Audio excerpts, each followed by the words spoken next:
Ito, dinalan ka namin ng mga gamot at groceries. Pagbabalita ng kanyang boss. Lumapit siya rito upang iabot ang dala nila. Dito na napansin ang mga letra na nakaborda sa laylayan ng kumot na gamit ni Ismael. Emma G. Just like Melinda Gomez? Sabi niya sa kanyang sarili. To make sure ay, tinanong na lang niya si Ismael. Iho, ano palang name ng mama mo? Melinda po, sir. Mindy pong palayaw niya. Mihinang sagot ng binata. Doon na nagulat si Wyatt. Could it be na siyang nawawalang anak nilang dalawa ni Mindy? Maari kayang buhay pa ang kanyang asawa? Ito ang mga tanong na gumugulo sa isip niya ng mga oras na yun. Bago ka pa lang sa channel neto, ibang kwento ni Ate Jane, istorya mo, ikwento ko. Huwag kalimutang pindutin ang notification bell at subscribe button. Wyatt, kailangan mong makinig sa amin ng papa mo. All we ask is for you to marry Mindy. Pamimilit ni Doña Linda. At bakit ko naman siya pakakasalan kung hindi ko siya mahal? Reklamo ni Wyatt sa kanyang mama. Because our family needs to have that merger. Pag-amin ng mama niya, nalulugi ng ating mga negosyo dahil sa kapabayaan ng magaling mong papa. Kapag nangyari yon, we stand to lose everything that we have right now. Dagdag pa nito. Paano ba ito nangyari? Nalulung sa sugal ang papa mo. Para makabawi, naisip niya ang umutang ng pera. Ganun lagi ang kanyang ginagawa until nabaon na siya sa utang. Bakit hinayaan niyo, ma? Nagawin niya ito. Mahal ko ang papa mo. Ayaw ko na nag-aaway kami kapag pinipigilan ko siya sa pagsusugal. Yun lang daw kasi ang tangi niyang bisyo. Di naman daw siya umiinom ng alak o naninigarilyo. Ando na ako. Ngayon ako naman ang ipapahamak niya. Sisirain niyang buhay ko dahil sa pagpapakasal kay Mindy? You're both selfish. Aalis na sana ng bahay nang biglang dumating ang papa niya. Makinig ka sa sinasabi ng mama mo. Sa ayaw at sa gusto mo, ay pakakasalan mo si Mindy, ang anak ni Don Julio at Doña Lucia, na may-ari ng Asian Oceania Shipping Lines. Utos nito. Utang mo, ako magbabayad? Ang galing mo rin pa.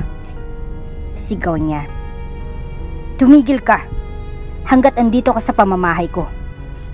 Susundin mo lahat ng pinag-uutos ko. Galit na sabi ni Don Manuel. Then lalayas ako sa bahay na ito. It's about time that someone stands up to you. Nabigla si Wyatt nang hatakin ng papa niyang damit at suntukin niya ito sa mukha, dahilan upang dumugo ang kanyang bibig. Hindi niya ako mapipigilan sa desisyon ko. Ayaw kong pakasalan si Mindy because I don't love her. Sasaktan lang namin ang isa't isa kapag pinilit niyo kami na gawin ito. Wala akong pakialam sa nararamdaman mo. Ang mahalaga sa akin may tuloy ang merger para mabayaran ko ng mga utang ko. Nanggagaliitin na sabi ni Don Manuel. Then ikaw magpakasal kay Mindy. Tama na yan, Manuel. Di mo dapat sinuntok ang anak mo. Sigaw ni Doña Linda. Nilayasan niya ang kanyang mama at papa. Walang nagawa ang mga ito upang kumbinsihin siya na pagbigyan ng kanilang kahilingan sa kanya. Ano nang gagawin natin ngayon, Manuel? Matigas ang ulo ng anak mo. Usisan ni Doña Linda. Maraming paraan para mahuli sa bitag ang isang mabangis na tigre, Linda. Ako nang bahala dyan. Pagmamalaki ni Don Manuel. Bago matapos ang buwan na ito, sinisiguro ko sa'yo, matutupad ang inaasam-asam nating dalawa. Dagdag nito. Ikaw na nga ang bahala. Basta't pangako mo sa akin na huwag nang maulit ang nangyari kanina. Sang-ayon ng kanyang asawa. Nadala lang ako ng damdamin ko dahil sa katigasan ng ulo ng anak natin. Pangako magiging kalmado na ako sa susunod. Sagot ni Don Manuel. Samantala nagpalipas muna ng oras sa isang bar sa bayan si Wyatt upang lumamig ang kanyang ulo. Bakit dapat nilang ipagpilitan ang gusto nila? Bulong niya sa kanyang sarili. They are so selfish. Sariling kapakanan lang nilang kanilang iniisip. Ibang mahal ko at siyang pakakasalan ko. Si Michelle ang babaeng tinutukoy ni Wyatt. Isa itong kahera sa department store. Simple at matalino. Ayaw sa kanya ni na Don Manuel at Doña Linda. Sapagkat hindi siya galing sa mayamang angkan, pakiwari nila ay huhututan lang niya ng pera ang anak nila. Hello, Michelle? Mare ba tayo magkita? Sabi ni Wyatt sa kanyang kausap sa telepono. Bakit, honey? May problema ka ba? Sagot ni Michelle. Basta magkita na lang tayo. Tapos na bang shift mo? Oo, 1 oras na lang. Out ko na. Sige, antayin mo na ako dyan at susunduin kita. Ibinabanan ni Wyatt ang kanyang telepono. Makipagkita siya sa kanyang kasintahan upang lumuwag ang kanyang pakiramdam. Nang gabing yon, sinundo ni Wyatt ang kasintahan. Dinala niya ito sa isang hotel kung saan pinagsaluhan nilang kaligayahan. Mahal mo ba ako, Wyatt? Usisa ni Michelle. Oo naman. Bakit mo natanong? Sagot niya na may halong pagdududa kung bakit ganun na lamang ang tinura ng kasintahan. May mga nababalitaan kasi ako na ikakasal ka na raw. Dagdag ni Michelle. Ha? Ikakasal? Sino naman ang nagsabi niyan sa'yo? Nagtataka niyang tanong. Wala, narinig ko lang. Pagsisinungaling ng kasintahan. Hinding-hindi kita ipagpapalit sa iba, honey. Siya ang lagi mong tatandaan. Nakaukit ng pangalan mo sa puso ko at mananatili yun doon, magpakailanman. Gaano mo ako kamahal? Hanggang saan ang kaya mong gawin para ipaglaban ang pagmamahala natin? Handa akong pumatay, umamatay para sa atin. Mariing sagot ni Wyatt. Hindi na umimik pa si Michelle dahil sa narinig. Sapat na yun para makapagdesisyon siya. Si Michelle ang panganay sa mga anak ni Mang Berting at Aling Sandra. Dahil panganay siya, nakaatang sa kanyang balikat ang responsibilidad sa pagtulong sa kanyang mga magulang. Tungkol sa pag-aaral ng 4 pa niyang kapatid, mabigat ang pasanin nito para sa kanya. Sa kasalukuyan ay masasabi niyang kulang ang kanyang kinikita sa department store para magampanan nito ng maayos. Malapit nang magkolehiyo ang kapatid niyang lalaki na sumusunod sa kanya. Ang itay naman niya ay hirap ng magtrabaho dahil sa iniinda nitong sakit sa baga. Sorry, honey. Labag man sa kalooban ko na tanggapin ang alok ng iyong papay. Wala akong magagawa. Kailangan namin ng pera. Talang araw ay. Maintindihan mo ako. Bakit ko nagawa ito?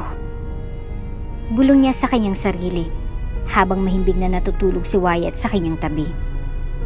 Kinabukasan ay naghain ng letter of resignation si Michelle sa kanyang manager. Sigurado ka ba sa desisyon mo, Iya? Tanong ng manager. Opo. Hindi na po magbabagong isip ko, sabi ni Michelle. Ano bang dahilan at bigla mong naisip ang magbitiw? Wala naman po. Sabihin niyo na lang po na gusto ko ng change of atmosphere. Kulang na ba ang pinapasahod ng kumpanya sa'yo? Sabihin mo sa akin at ako mismong mag-aapila sa kanila para taasan ito. Nais ko lang po ang tahimik na buhay, sir. Bakit? May nanggugulo ba sa'yo rito? Tumatanda na rin kasi ang mga magulang ko. Kailangan ko na rin silang alagaan. Hindi ko po magagawa yun kapag patuloy ako magtatrabaho. Paano ang pag-aaral ng mga kapatid mo? Saan ka kukuha ng pang-tuition nila? May konti naman akong naipon, sir. Magtatayo na lang pa ako ng maliit na tindahan sa amin. Sige. Mukhang di naman kita mapipigilan sa pasya mo. Good luck na lang.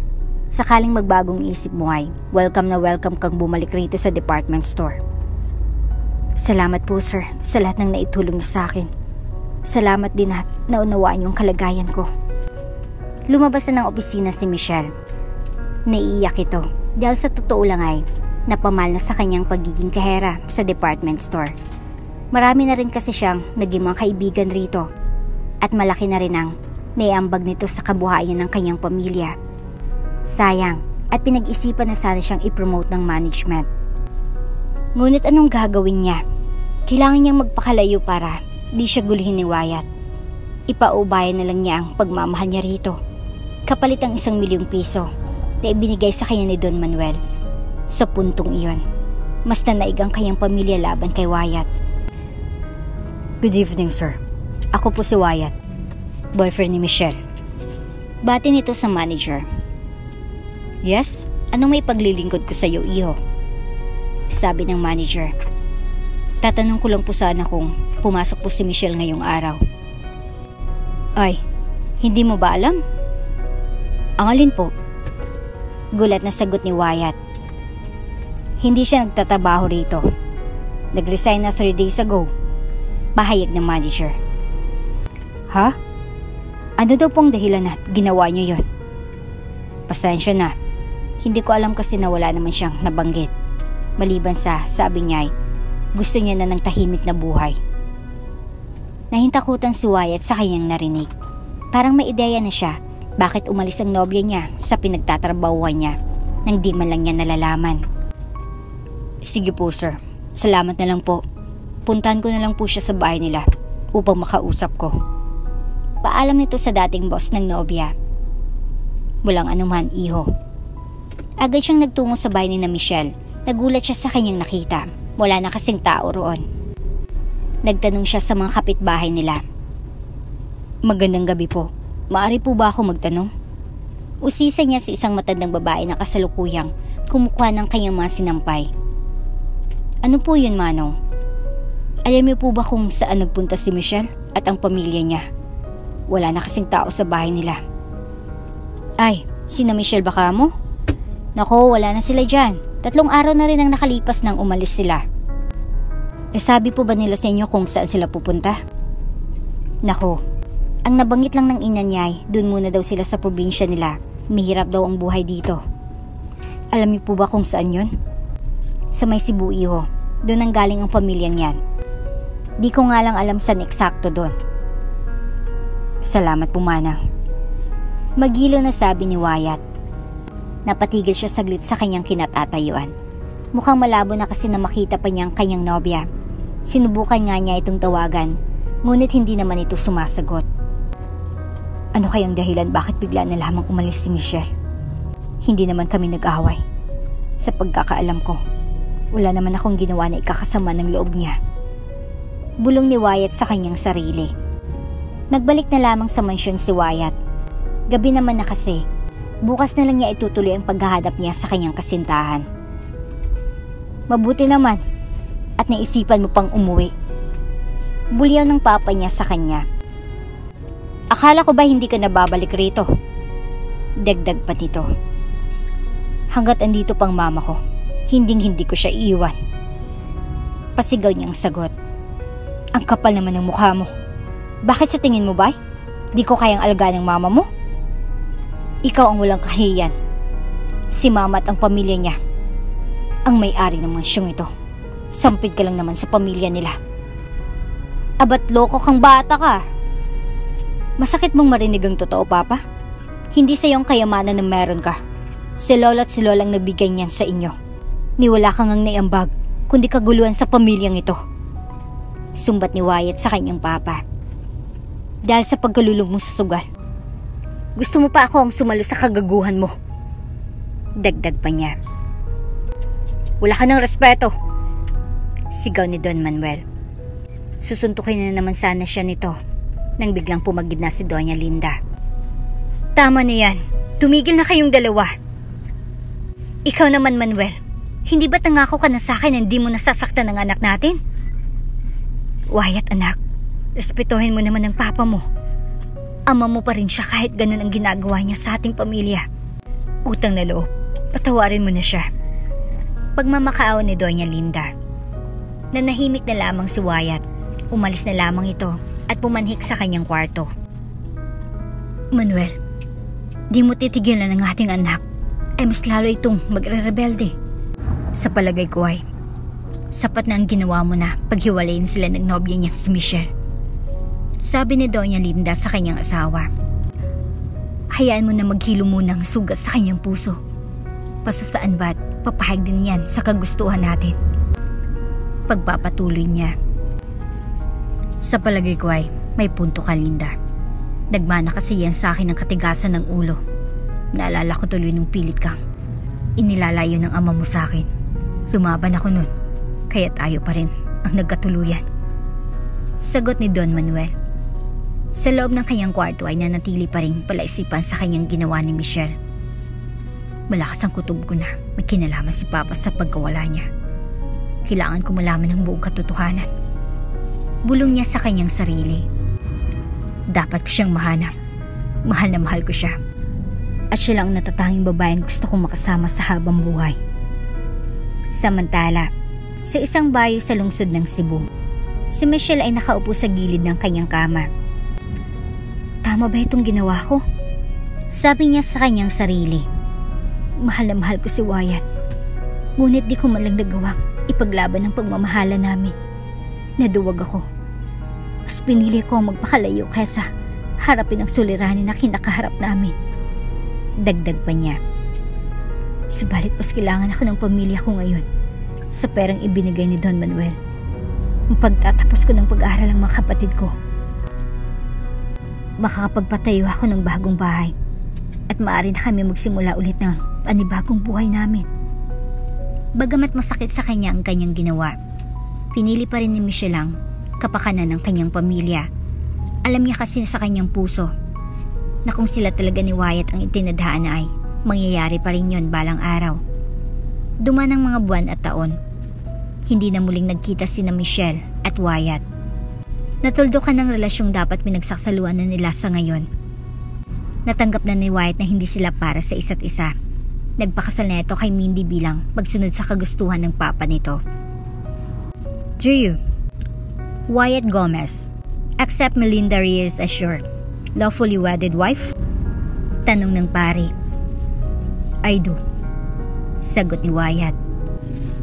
Drew, Melinda Reyes, accept Wyatt Gomez as your lawfully wedded husband? I do. Tugon naman ni Melinda. You will now kiss the bride. Naganap na nga ang pag-iisa ng dalawang makapangyarihang pamilya sa shipping industry, ang Reyes at Gomez. Honeymoon ng dalawa. Binigyan sila ng expensive hotel suite. Nais na kasi ni Don Julio na magkaroon ng apo kaya siya na mismong namili ng lugar. Mahal na mahal kita, Wyatt. Handa akong ibigay sa iyo ang buhay ko para lang magkaanak tayo at makabuo ng pamilya. Sabi ni Mindy. Are you kidding me? Naririnig mo bang sarili mo? Galit na sagot ni Wyatt. Hindi mo ba ako kayang mahalin? Ibang mahal ko. Sinira mo ang buhay ko. Nang pumayag ka na, isa katuparan ng kasunduan ng iyong ama at ng papa ko. You don't know what you're saying. Umiiyak niyang sagot. I don't know what I'm saying. Mindy, hindi ako tanga. Alam ko na may utang na loob ang papa ko sa ama mo dahil binayaran niyang utang nito sa kasino. Alam niya kasi na gustong gusto ni Don Julio na magkaapo siya sa'yo, na ako ang ama. Kaya yun ang ginamit ng papa ko para makabayad siya. Mali ka. Hindi lang si Dad ang may gusto na magkaapo sa'yo. Gusto ko rin na magkaanak na ikaw ang ama. That's why pumayag ako sa arranged marriage na ito. Well, nakuha niyo ng nais niyo. Asawa mo na ako. Ngunit sa papel lang. So don't expect me to have sex with you. Galit na sagot niya kay Mindy. Lumabas na lang si Wyatt sa kwarto nila upang makaiwas sa maaring maganap sa pagitan nila. Ngunit sadyang mapaglaro ang tadhana. Mag-alas 11 na noon nang umakyat siya sa hotel suite nila ni Mindy. Lasing na lasing siya at hindi niya na namamalayan ang kanyang ginagawa. Michelle.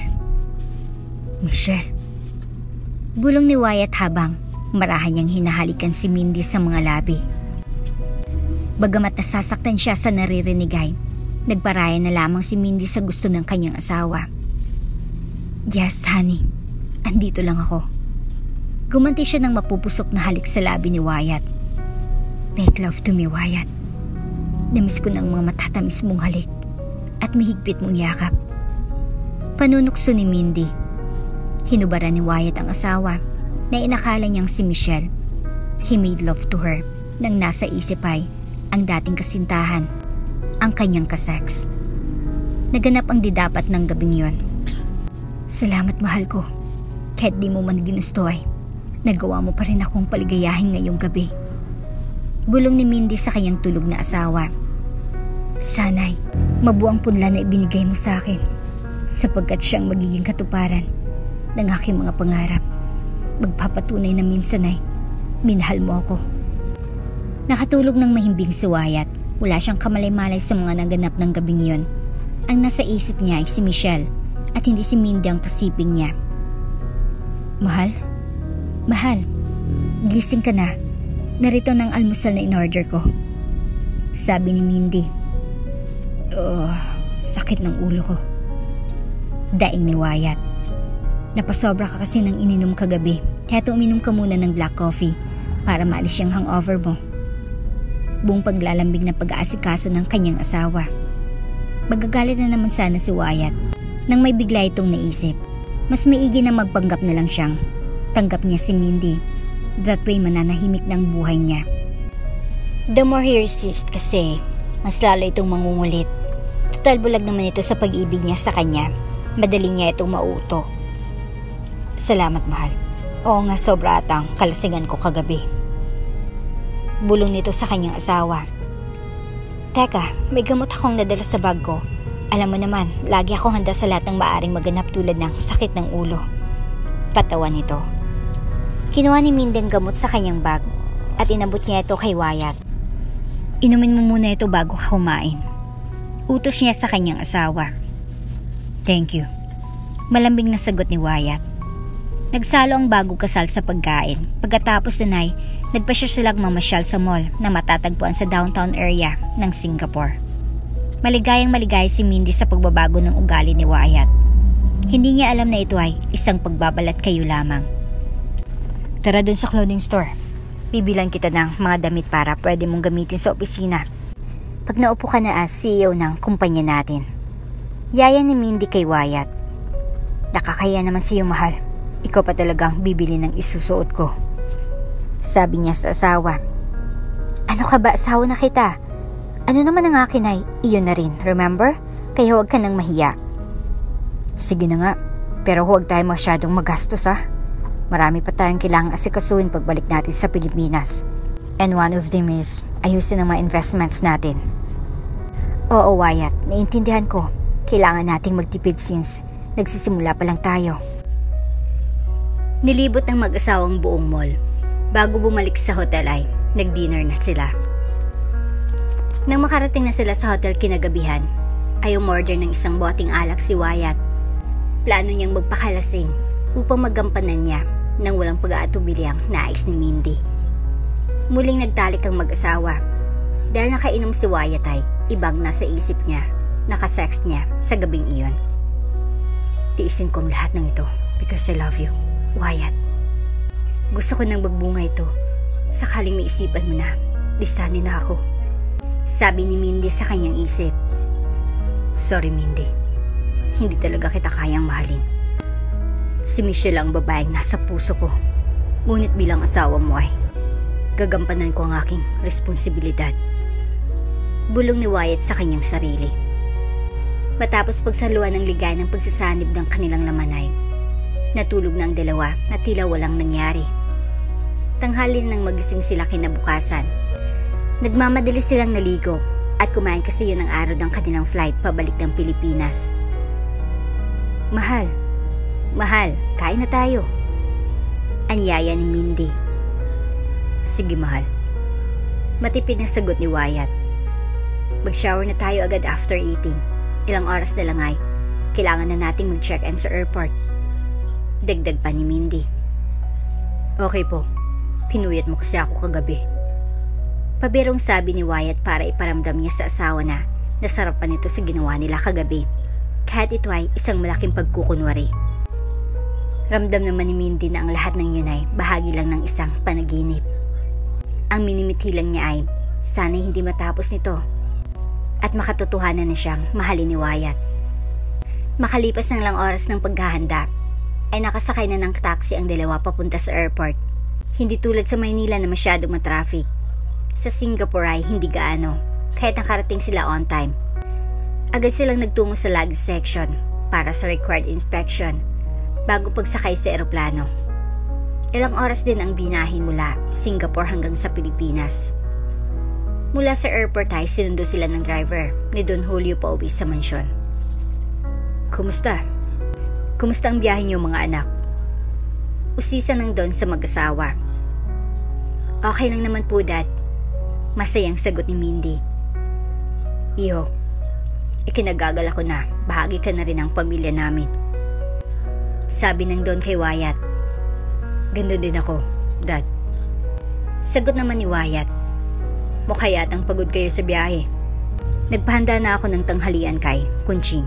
Halina kayo sa pagkainan at nang makakain na tayo. Anyaya ni Don Julio sa dalawa. Habang kumakain ay napag-usapan nila ang tungkol sa kanilang negosyo. Ngayon ang pamilya Reyes at Gomez ay magkasadib sa negosyo. Masaya akong ibahagi sa inyo ang isa sa mga kumpanya ng aming pamilya. Si Wyatt ng CEO ng ating sangay sa Cebu. Doon na rin kayo maninirahan na dalawa. Pagbabalita ni Don Julio. Maraming salamat, Dad. Napakagandang regalo naman ito para sa amin. Sabi ni Mindy. Maliit na bagay lang yan para sa akin. Kahit ano ay gagawin ko para sa aking magiging apo. Pabirong dagdag niya. Meron na ba, Mindy? Usisa pa nito habang nakatitig sa mag-asawa. Ngumiti lamang si Wyatt. Hindi pa ako sigurado. Sagot naman ni Mindy. Abay, dapat ay magpatingin ka na sa doktor nang malaman na natin. Sige po, Dad. Bukas na bukas din ay pupunta kami ni Wyatt. Kung gano'n ay, di ko na kayo masyadong aabalahin at nang makapagpahinga kayo. Mungkahi ni Don Julio. Oo nga naman, Mindy at Wyatt, kami ng papa niyo ay matutulog na rin. Dagdag ni Doña Lucia.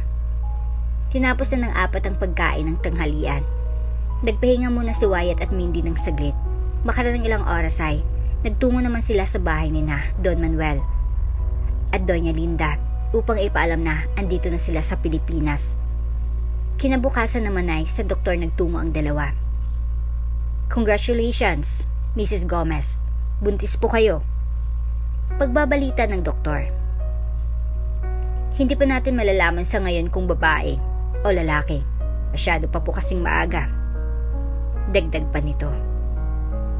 Narinig mo ba yun, Wyatt? Magkakababy na tayo. Masayang sabi ni Mindy sa asawa. Oo nga, darling. Sana'y lalaki siya. Sagot naman nito na pilit ang ngiti. Okay lang ba na mamasyal tayo pagkatapos nito? Tanong ni Mindy kay Wyatt. Sige mahal, kung yan ang gusto mo. Lumipas ang mga buwan. Unti-unti nang lumalaki ang tiyan ni Mindy. Sa wakas ay, nalaman din nila na lalaki ang magiging panganay nilang anak. Kabuwanan na ni Mindy noon nang biglang kinailangan ni Wyatt na pumunta sa isang seminar para sa karagdagang kaalaman tungkol sa pagpapatakbo ng kanilang shipping company. Ilang araw lang naman ako mawawala, mahal. Paalam niya sa asawa. Sinong sasama sa akin pag manganganak na ako? Tanong naman ni Mindy. Dito lang muna si Aling Caridad. Siyang aalalay sa'yo. Anong ibig mong sabihin? Wala ka rito kapag manganganak na ako? Hindi naman sa ganon. Tatawag naman si Aling Caridad sa akin kapag malapit ka ng manganak. Kaya nasa tabi mo ako kapag nangyari yon. Sigurado ka ba dyan, mahal? Oo naman, pangako. Sige, ingat ka na lang sa pagbiyahe mo. Buang tiwala ni Mindy na sa seminar ang punta ni Wyatt. Hindi niya alam na tumawag sa kanyang investigador na binabayaran niya. At sinabi nito na natagpuan niya na si Michelle, ang ex ng asawa. Sa may barangay Maligaya nakatira ngayon si Michelle. Siya nang sabi ng investigador. Kailangan siyang makausap agad. Ay nitunong kung ano talagang dahilan. Bakit niya ako iniwan ng walang paalam? Bulong niya sa kanyang sarili habang nakasakay siya ng kanyang kotse. Malakas ang kutob ko nang may kinalaman si Papa sa mga pangyayari. Kapag nalaman ko na siya nga, hindi ko alam kung anong maaari kong gawin sa kanya. Dugtong pa niya. Upang makaiwas na masundan ay, iniwan ni Wyatt ang kanyang kotse sa parking lot ng isang mall na kakilala niyang manager Ibinili niya rito ang babalikan niya ito after a week. Tiwala niya na hindi ito magsusumbong sa kahit sino man. Magtanong kasi kaibigan niya ito. Halos gabi nang makarating siya sa bahay ni na Michelle. Magandang araw po. Tawag niya habang nakatayo siya sa may gate. Sino yan? Tanong ng babae na nasa loob ng bahay. Kaibigan po ako ni Michelle. Dito po ba siya nakatira? Pagsisinungaling ni Wyatt. Ay, si ate po bang hanap niyo? Opo, dito po. Kapatid ko po siya. Andyan po ba siya ngayon? Wala pa po. Nasa restaurant pa po namin siya. Pero ganitong oras po siya umuwi. Kaya malamang nasa daan na po siya. Pasok po muna kayo. Sa loob ng bahay niyo na lang po siya antayin. Anyaya ng kapatid ni Michelle. Salamat. Sagot naman ni Wyatt. Bata pa kasi ang kapatid ni Michelle nung sila pa. Kadalasan sa department store naman sila nagkikita. Kaya hindi siya kilala ng mga kapatid nito. Ikaw ba yung bunsong kapatid niya? Usisa ni Wyatt nang makaupo na ito sa salas. Opo. Ilang taon ka na ngayon? Nag-aaral ka pa ba? Yes po. Bali 15 na po ako at nasa grade 8. Magtatanong pa sana si Wyatt nang biglang lumabas ang ina ni Michelle. Magandang gabi po. Bati niya rito.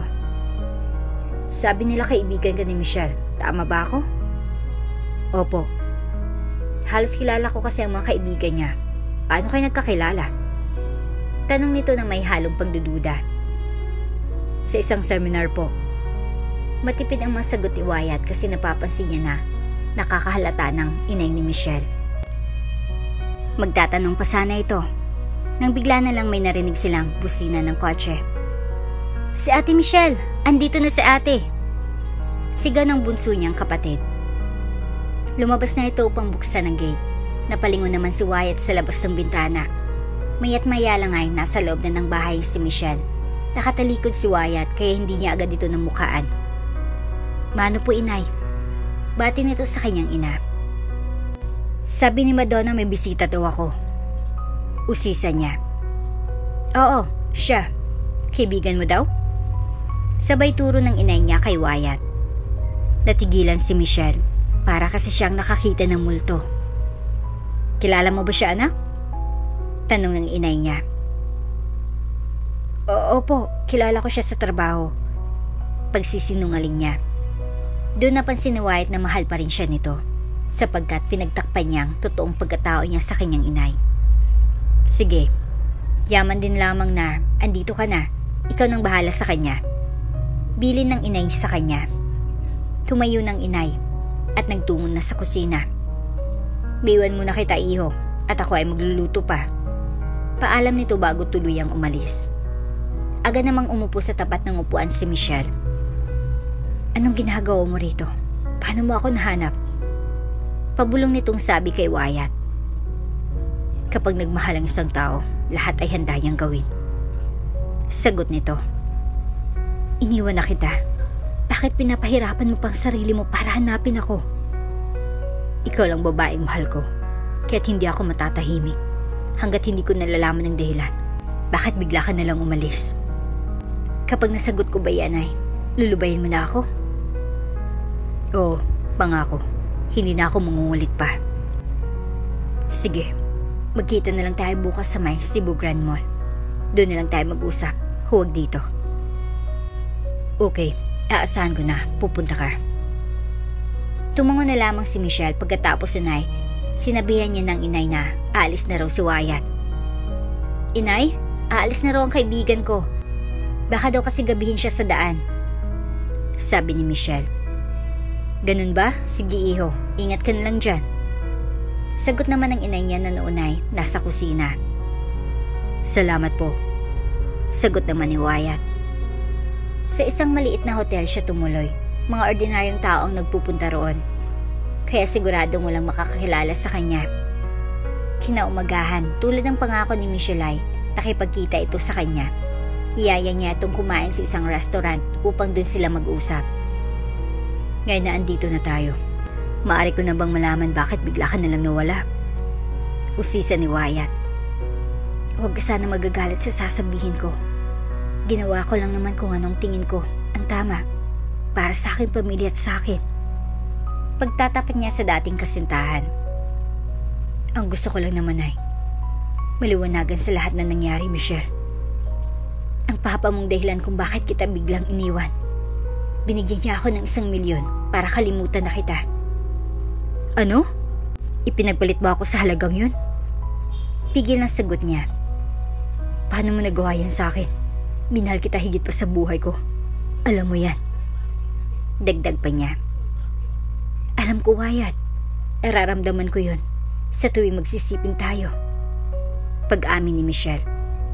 Sana'y pinagtapat mo na lang sa akin ang ginawa ng papa ko sa'yo. Di sana'y tayong nagkatuluyan. May asawa ka na ba? Oo, Michelle. Wala na akong nagawa ng pilitin nila akong pakasalan si Mindy. Kasalanan kong lahat ng ito, Wyatt. Patawarin mo ako. Si Papang dapat kong sisihin.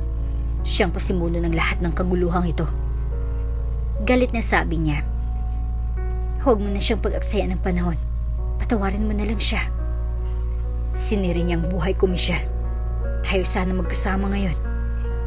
Naluluhan na wika ni Wyatt. Nilapitan na lamang ni Michelle ang kanyang ex at niyakap ito ng mahigpit. Nang gabing yun ay sumama siya sa tinutuluyang hotel ni Wyatt. Doon nila pinagsaluhan muli ang naudlot nilang pag-ibig. Mahal na mahal pa rin kita, Michelle. Sabi ni Wyatt habang ang katawan nila ay nagsasanib sa kaligayahan. Ganun din ako, Wyatt. Sagot naman ng ex niya. Kahit may asawa na ako ay di na magbabagong nararamdaman ko sa'yo. Pangako nito kay Michelle. Nanatili pa sa lungsod na yun si Wyatt ng ilang araw. Baka ilang beses pa nilang pinagsaluan ni Michelle ang bawal na pagmamahala nila. Hanggang sa nakatanggap siya ng tawag mula kay Aling Caridad. Mga anak na raw ang asawa nitong si Mindy.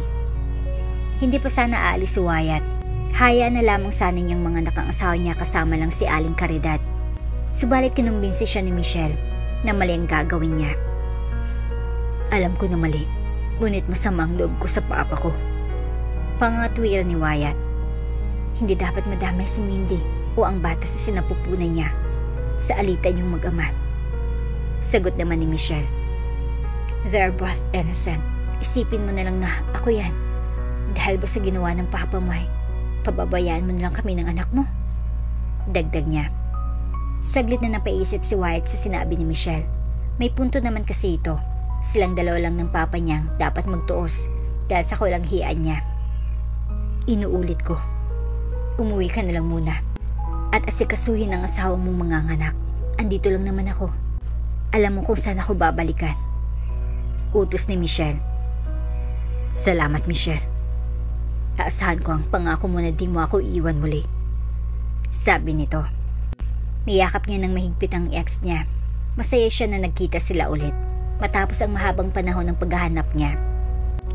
Napagdesisyon na niya na harapin muna ang alalahanin sa panganganak ng kanyang asawang si Mindy sa kanilang panganay.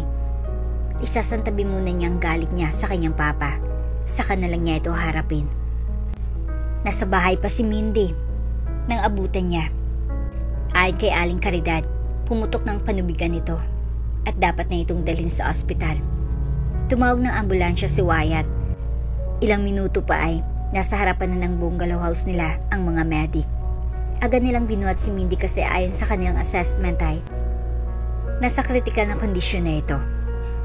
Sir, nanganganib ng buhay ng asawa niyo.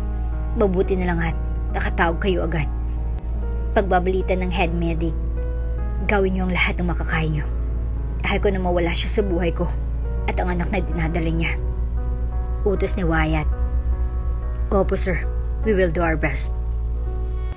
Nakisakay na sa ambulansya si Wyatt. Si Aling Caridad naman ay naiwan sa bahay upang bantayan nito. Ngunit gaano man kaagap ni Wyatt ay huli na ang lahat. I'm so sorry, Mr. Gomez. Ginawa namin lahat ng aming makakaya. Hindi kinaya ng asawa niyo pagputok ng kanyang panubigan. Tumaas ang kanyang blood pressure to a such level na naging dahilan na ito ang kanyang pagkamatay. Pahayag ng doktor. Dok, hindi po pwedeng mangyari ito. Ang dami pa naming pangarap na dalawa. Naiiyak na sabi niya. Buhay niyo po siya. Kailangan ko siya. Pagwawala ni Wyatt habang Hatak-hatak ang lab gown ng doktor. Huminahon po kayo, sir. Easy for you to say, kasi hindi ka namatayan. Sigaw niya. Wala pong maitutulo ang pagwawala niyo. Gumagawa lang kayo ng iskandalo dito. Sabi ng kausap niyang doktor. Napaupo na lang si Wyatt at humahagulhol ito ng iyak. Hindi niya kaya na mawala ang kanyang mag-ina. Tinakpan na ng kumot ang bangkay ni Mindy.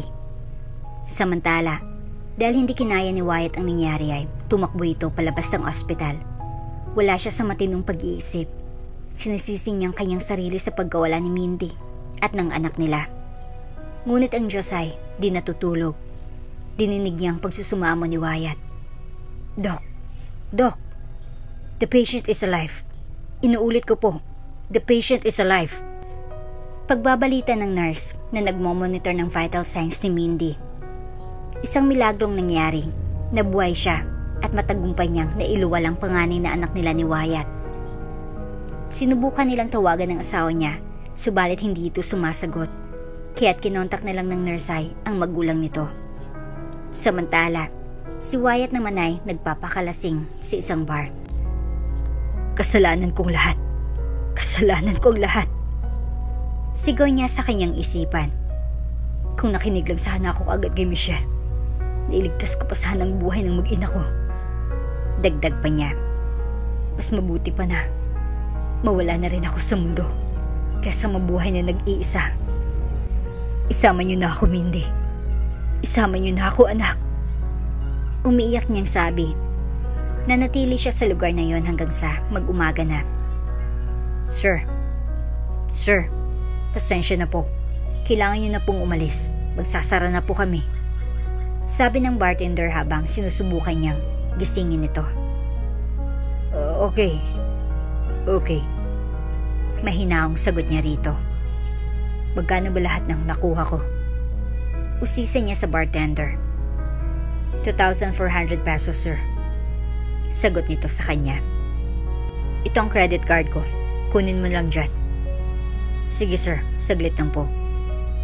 Pagbalik ng bartender ay inabot nito ang kanyang credit card at resibo. Umalis na rin siya pagkakuha nito. Susuray-suray siya palabas ng bar dahil sa sobrang kalasingan. Dahil sa galit sa sarili, nagdesisyon na lang siya na magpakalayo muna sa lugar na yon. Naisip niya na hanapin muna ang kanyang sarili. Lumipas ang maraming taon. Malaki ng anak ni Wyatt kay Mindy. Mag-isang itinaguyod nitong anak sa kanyang pag-aaral. Kahit mayaman pa ang kanyang mga magulang, never itong humingi ng tulong sa kanya. Anak, kumain ka na muna ng almusal bago ka pumasok sa trabaho. Utos ni Mindy sa anak niyang si Ismael. Binigyan niya ng pangalan na Ismael ang anak nila ni Wyatt dahil ang ibig sabihin ay God will hear.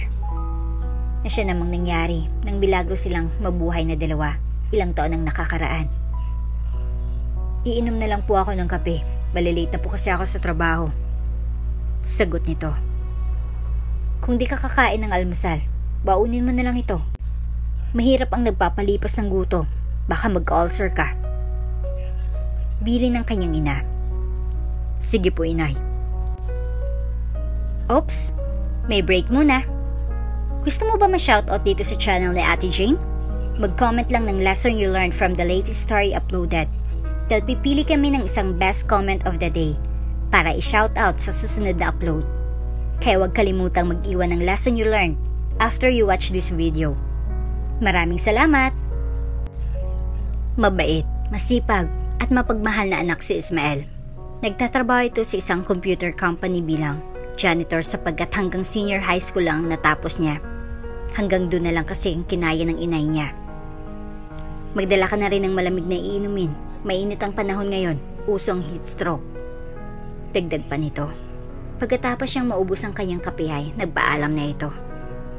Alis na po ako, inay. Sige anak, mag-iingat ka na lang dyan. May special event nung araw na yon sa kumpanya. Dahil kakaunti lang silang janitor sa opisina. Napagod silang lahat sa paglilinis na inabot hanggang gabi. Ismael, uminom muna tayo ng beer dyan sa tindahan. Yaya ng isa niyang kasamahan. Pas na muna ako pare, naghintay na kasi si inay sa bahay.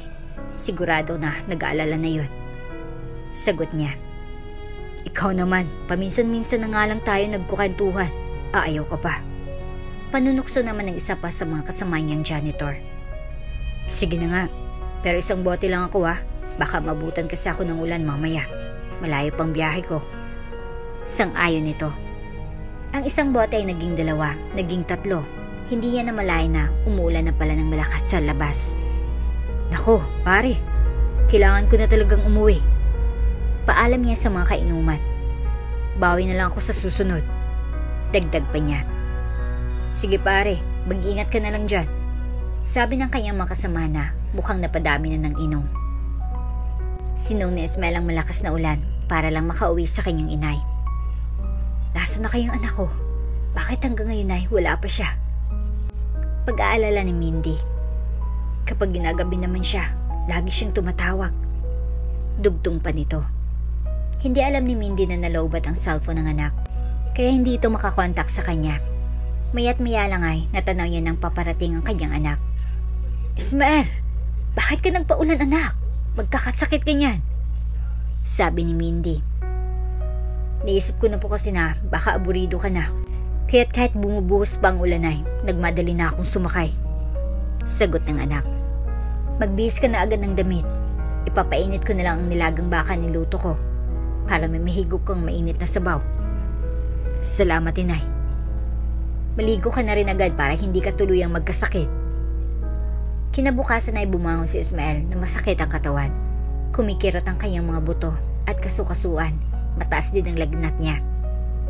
Anak, bakit hindi ka pa bumabangon dyan? Malilate ka na sa trabaho mo.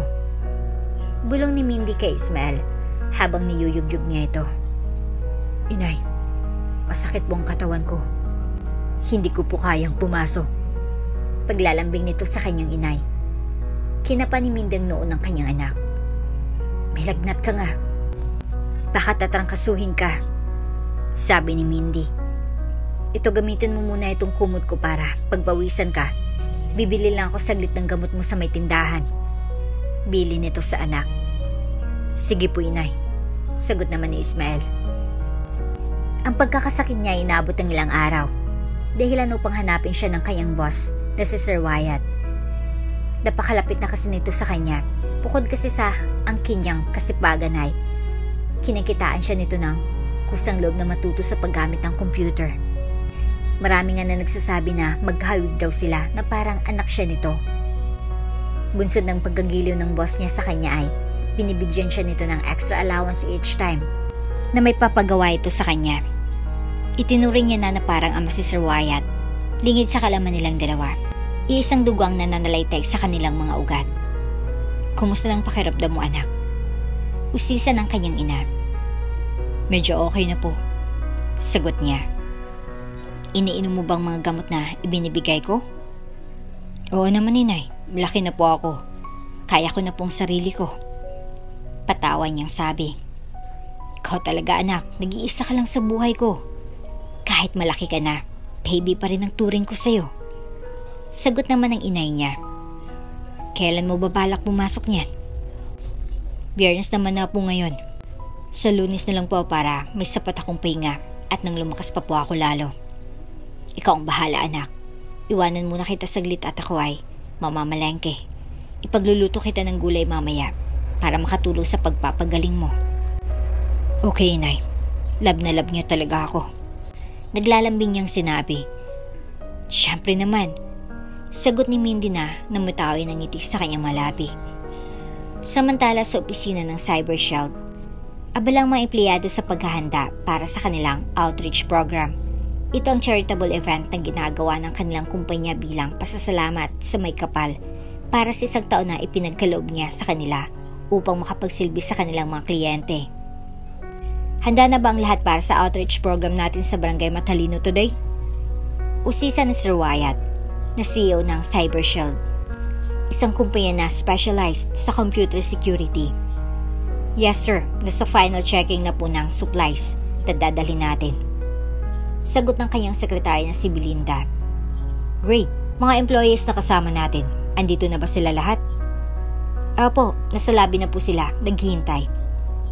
Matapos siya matiyak na handa ng lahat, Umakyat muna si Wyatt sa kanyang opisina para kunin yung mga pinamili niyang groceries para kay Ismael. Ilang araw na kasi itong absent. Nag-aalala na siya kung ano ng kalagayan nito. Taga-barangay matalino siya, which means na maaari niya itong daanan mamaya para makumusta niya ito. Tara na guys, let's go.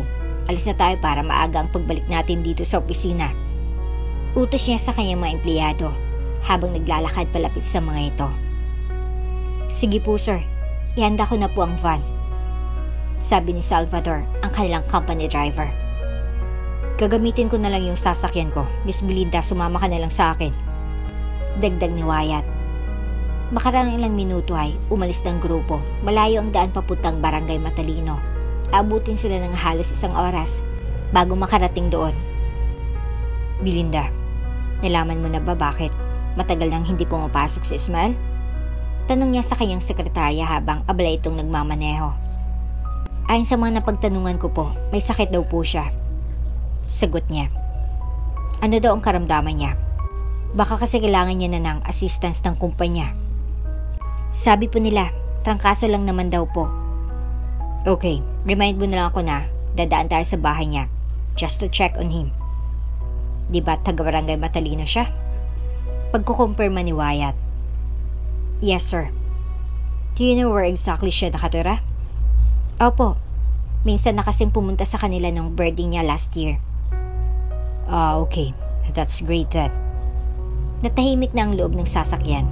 Naging abala na si Wyatt sa pagmamaneho, habang si Belinda naman ay nakafocus sa kanyang cellphone. Bandang 8:00 nang makarating sila sa basketball court na nasa loob ng mababang paaralan ng Barangay Matalino. Ito kasi ang ipinahiram ni Barangay Captain Dado para sa kanilang outreach and charity program. Marami nang nakapila sa may gate. Nestor, maglagay kayo ng table sa entrance para makapaglista ng mga tao, utos ni Wyatt.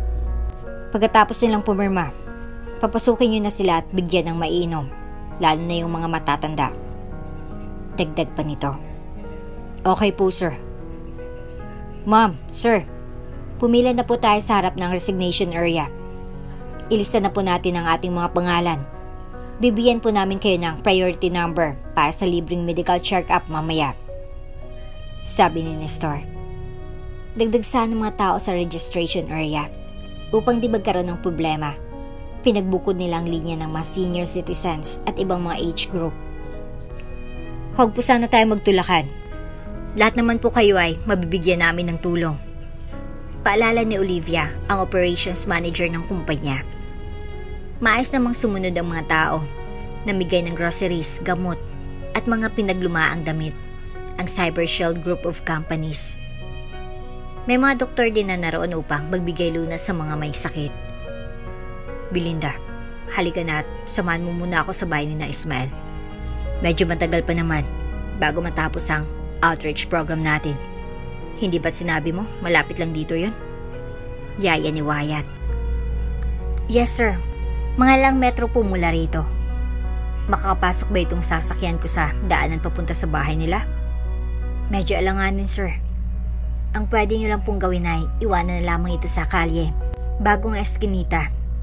Mungkay ni Belinda sa boss niya. Wala bang malilikot na kamay doon? Baka kasi pakialaman nilang kotse ko, paalala ni Wyatt. Mababait pong mga tao sa lugar nila, hindi lagawi ang mga likot ng mga sasakyan. Halika na kung ganon. Pinaandar na ng CEO ng Cyber Shield ang kanyang kotse. Nagtungo na siya kasama ang kanyang sekretarya sa tahanan ni Ismael, isa sa mga empleyado ng kanyang kumpanya na malapit sa kanya. Sa totoo lang ay maging siya ay nahiwagaan sa pagiging maasikaso niya sa binata. It's as if they have a blood relationship. Marami kasing nagsasabi na kahawig niya ito. Lumiko ka na po sa kantong yan, sir. Kapag narating niyo na po ang Kali 12 ay doon niyo na po iparada malapit sa tindahan, utos ni Belinda. Sinunod naman ni Wyatt ang sinabi ng sekretarya niya. Maya't maya lang ay naglalakad ni sila papasok sa eskinita. Ingat po kayo sir, medyo maputik po ang daan. Umulan po kasi ata kagabi. Salamat. Diyan po ang bahay nila Ismael. sabi ni Belinda habang itinuturoy niya ang isang barong-barong na pinagsamang mga lumang yero na pinatungan ng gulong ang bubungan nito. Lumapit ang dalawa. Tao po! Tao po! Sigaw ng sekretarya. Ismael, si Ma'am Belinda mo ito. Kasama ko si Sir Wyatt. Pagpapakilala niya. Isang mahinang ubong narinig nila bago may nagsalita. Tuloy po kayo, Ma'am at Sir. Pasensya na po at di po ako makatayo na alalahin kayo papasok ng bahay namin. Paghingi ng pasensya ni Ismael. Okay lang yon, Ismael. Maaari na ba kaming pumasok? Sabi ni Wyatt. Sige po, itulak niyo lamang po yung pinto. Nakabukas naman po yan. Wala po kasi si Mama. Namalengke po siya saglit. Wika ni Ismael. Pumasok na ang dalawa sa loob ng bahay. Napansin nilang ayos nito at napagtanto kung gaano kahirap ang buhay ng pamilya ni Ismael. Nakahiga siya sa salas na may nakabalot na kumot. Nilalamig ka ata? Tanong ni Belinda.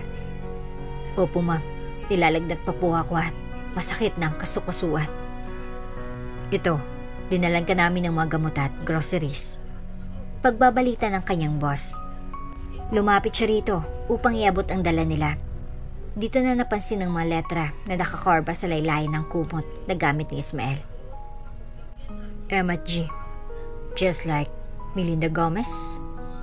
Sabi niya sa kanyang isip. To make sure ay tinanong na lang niya si Ismael. Iho, ano palang name ng mama mo? Melinda po, sir. Mindy po ang palayaw niya. Mahinang sagot ng binata. Doon na nagulat si Wyatt. Could it be na siyang anak nilang dalawa ni Mindy? Maaari kayang buhay pa ang kanyang asawa? Ito ang mga tanong na gumugulo sa isip niya ng mga oras na yon. Nakapagtataka. Sa pagkakaalam ko ay patay na aking mag-ina. Paano nangyari na buhay sila? Tanong nito sa kanyang sarili habang matamang pinagmamasdan si Ismael. Ismael, sabi ng mga kapitbahay may bisita ka raw? Isang pamilyar na boses ang narinig ni Wyatt sa di kalayuan. Opo, inay. Andito po ang boss ko sa opisina kasama ang kanyang sekretarya. Dinalaw po nila ako kasi may charity event po ang kumpanya namin dito sa barangay. Sagot ni Ismael. Naku, nakakahiya naman sa kanila anak. Marumi ang bahay. Hindi pa ako nakakapaglinis. Nang pumasok si Mindy, nabigla ito sa nakita. Isang tao mula sa kanyang nakaraan ang kausap ngayon ng kanyang inak. Isang tao na may malaking puwang sa kanyang puso. Ang ama ni Ismael. Good morning po. Bati nito sa mga bisita. Inay, sila po si Sir Wyatt ang boss ko sa cybersecurity. Pagpapakilala ni Ismael sa kanyang CEO. Ikaw? Ikaw ang boss ng anak ko? Gulat nitong sabi. Mindy, buhay ka? Sagot naman ni Wyatt na namamalik mata. Kay tagal ka namin hinintay ng anak mo na bumalik. Ang buong akala namin ay kinalimutan mo na kami. Paano ko magagawa yun? Kayo ang dahilan kung bakit nais ko pang mabuhay. Nung nakita kita sa ospital ay inakala ko napatay na kayong dalawa. Ang laki ng pagsisisi ko nun sa aking sarili. Isang milagrong nangyari, mahal. Kung bakit nabuhay kami. Mahabang kwento kayan. Kung may panahon kang makinig ay mamaya ko na lang ilalahad. Mindy, asawa ko. Ang mahalagay, nakita ko na kayo. May nakapagsabi kasi sa akin na buhay kayo. Kaso nung sinubukan ko kayong hanapin ay di ko na kayo matagpuan. Inay, si Sir Wyatt po bang nawawala kong itay? Sabi ni Ismael. Oo anak, siya nga. Si Sir Wyatt ang ama na matagal mo nang hinahanap. Kaya palang gaan ang loob ko kay Ismael. Anak ko pala siya. Itay, salamat naman at nagkita na po kayo ni inay. Kung hindi po ako nagkasakit ay baka di niyo malalaman na anak niyo pala ako. Tama ka dyan, Ismael. Isa itong paraan ng tadhana upang magkita-kita tayong tatlo na mabuo na muli ang ating pamilya. Sagot ng kanyang ama. Ngayon na nandito na ako, Ismael. Hinding-hindi ko na kayo iwan ng inay mo. Dagdag pa nito. Matagal na nag-uusap ang tatlo. Doon na kumain si Wyatt at ang kanyang sekretarya bago sila bumalik sa mga kasamahan nilang nasa outreach program. Hapon na kasi at malayo pa ang kanilang biyahe. Kaya't nagpaalam na rin si Wyatt maya't maya lang. Magpagaling ka anak. Magkita lang tayo sa opisina sa Lunes. Sige po itay. Nag-aalangan ang sagot ni Ismael sa kanyang boss. Mindy, salamat. Salamat at pinalaki mo ng maayos ang ating anak. Mag-ingat ka na lang sa biyahe. Bili ni Mindy sa kanyang asawa. Alis na po kami ma'am. Ismael. Paalam ng sekretarya ni Wyatt. Magandang pakiramdam ni Wyatt na nilisan ang lugar ni na Mindy at Ismael. Sa wakas ay nawala ng tinik sa kanyang dibdib na matagal niya nang dinadala. Dumating ang araw ng Lunes. Isang pagpapakilala ng isang empleyado ang gumulat sa mga kasamahan nito. Good morning everyone. I hope that each of you enjoyed our charitable event last Saturday sa Barangay Matalino. Bati ni Wyatt sa kanyang mga empleyado pagkatapos ng kanilang flag ceremony. Something significant happened in my life that same day. After many years of searching ay nakita ko na rin ang aking anak. Dagdag niya. Hindi lingid sa kalaman niyo na years ago, inisip ko na patay na nga siya at ang kanyang ina. Until a friend of mine told me na may nasagap siyang balita na buhay pa nga sila. I searched high and low for them, but to no avail. I even hired the best detectives to do that for me. Yun pala sa opisina lang pala neto ko matatagpuan ang aking anak. Nagulat ang lahat ng mga empleyado sa kanilang narinig. Sino kaya sa kanilang tinutukoy ni Sir Wyatt na anak niya? Ismael, bari ka bang pumunta dito sa harap? Tawag ni Wyatt sa kanyang anak. Ladies and gentlemen, meet my one and only son, Ismael. Pagpapakilala niya sa mga empleyado niya. Si Ismael Reyes ang anak ko na matagal nang nawawala. Now that he is here, I'm assigning him as the Department of Technical Support Group. Marami pa siyang dapat matutunan kaya't hinihingi ko na tulungan niyo siya upang maayos niyang magampanan ng kanyang trabaho. Makakaasa po kayo sa tulong namin, sir. Sigaw ng kanyang matauhan. Welcome po, Sir Ismael. Dagdag pa nila. Salamat po sa mainit na pagtanggap niyo sa akin bilang head ng Technical Support Group. Ipinapangako ko na kung ano man ang ipinapakita kong sipag sa pagtatrabaho bilang janitor ay yun din ang dadaling ko sa bago kong departamento. Pangako nito sa kanyang mga kasamahan. Nagsimula na nga sa kanyang bagong trabaho ang nag-iisang anak ni Wyatt. Sinikap niyang matutunan lahat ng kaalaman. Kasama na sa kanyang pagiging department head ng Technical Support Group. Niregaluhan siya ng ama ng isang bagong kotse. Hindi na kasi ito papayag na mag-commute pa ito papunta ng opisina, pauwi ng kanilang bahay. Inilipat na rin ni Wyatt ang mag-ina sa isang bungalow house sa isang subdivision na matagal niya nang binili noong panahon na hinahanap pa niya ang mga ito. Si Michelle naman ay natuwa sa nabalitaan niya sa wakas ay matatahimik na rin ang buhay niya. Makapagsimula na rin siya muli ng panibagong buhay nang wala si Wyatt. Mabuti na lang at nakumbinsi ko siya na balikan ng kanyang pamilya. Ayaw ko na kasi na maging pasanin ng alalahanin na ako ang pangunahing sanhi kung bakit nasira ito. Bulong ni Michelle sa kanyang sarili. Ang laki ng pasasalamat ko kay Wyatt sa pagmamahal na ibinigay niya sa akin, bagamat ito ay panandalian lamang. She never regretted the day that she met him. It was the day that opened up her eyes na ang mundo ay magandang lugar na tirhan. Marami mang pagsubok ang dumating sa buhay mo. Darating ding araw na malalagpasan mo ang mga ito. Sir Ismael, ano pong isasagot ko sa email ni Mr. Meneses? Tanong ng sekretarya niya. Sabihin mo na lang sa kanya na malapit nang matapos ang kanilang orders. Sagot niya rito. Sir, how about the technical difficulties reported by Cebu Airlines? Magpadala na kayo ng technical team natin doon to assess the situation. Make sure na maayos nilang problema bago sila bumalik rito. Anak, I think it's already time for lunch. Kumain muna tayo. Yaya ni Wyatt kay Ismael. Sige dad, tapusin ko lang muna ang mga concern sa department ko then we will go po. Sagot niya sa kanyang ama. Great, I will wait for you at the lobby then. Cancel all my meetings for this afternoon. My dad is here at may mga lalakarin pa kami. Bili niya sa kanyang sekretarya. Noted sir. Sabi naman ito. Inukol ni Ismael ang araw na yon sa kanyang ama. Marami silang dapat pag-usapan tulad ng mga plano nito para sa kanya. No worries, Dad. Nakaplano na po ang lahat.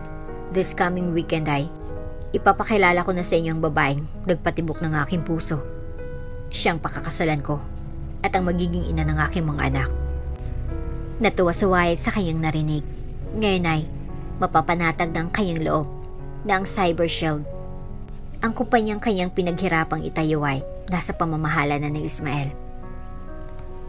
At dito na nga po nagtatapos ang ating kwento. Hanggang sa muli. Shoutout nga pala kay Sally Roldan. Ang sabi niya ay, super ganda ng story. Saludo ako kay Doc Mateo. Ginampanan ng katungkulan bilang isang doktor. At marunong tumulong sa mahirap. Sana ganito din ang mga doktor natin dito sa bansa. Na tumulong sa mga mahirap na walang kakayahan sa pera. Maraming doktor na kapag wala kang deposit sa ospital, hindi ka tatanggapin o operahan. Ituro ka pa sa ospital na walang sapat na mga gamit o hayaan na lang hanggang sa malagutan ng pasyente. Thank you, Miss Jane. God bless. Maraming salamat.